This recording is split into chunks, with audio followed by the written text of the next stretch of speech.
నా ఫుడ్ ప్రయాణం అంటే ఫుడ్ ప్రయాణం చేస్తుంది కదా, సో అందుకనమాట.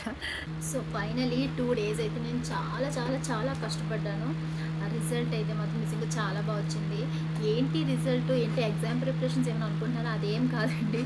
మా హస్బెండ్ దుబాయ్కి వెళ్ళారు. సో దాని కోసం వచ్చి నేను కొంచెం ఫుడ్ ఐటమ్స్ బాగా ఉంటాయి కదా, అక్కడైతే దొరకవు మన ఇండియన్ ఫుడ్. సో దానికోసమని నేను ప్రిపేర్ చేసాను నా ఫుడ్ ఐటమ్స్.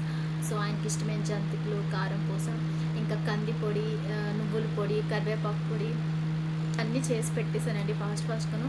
4-5 డేస్ అయితే ఫుల్గా ఇంకా ఫుడ్ ఐటమ్స్తోని ఫుల్ బిజీ అయిపోయాను. సో వీడియోస్ చేద్దామన్నా సరే 2 డేస్ అయితే ఫుల్ గ్యాప్ ఇచ్చాను.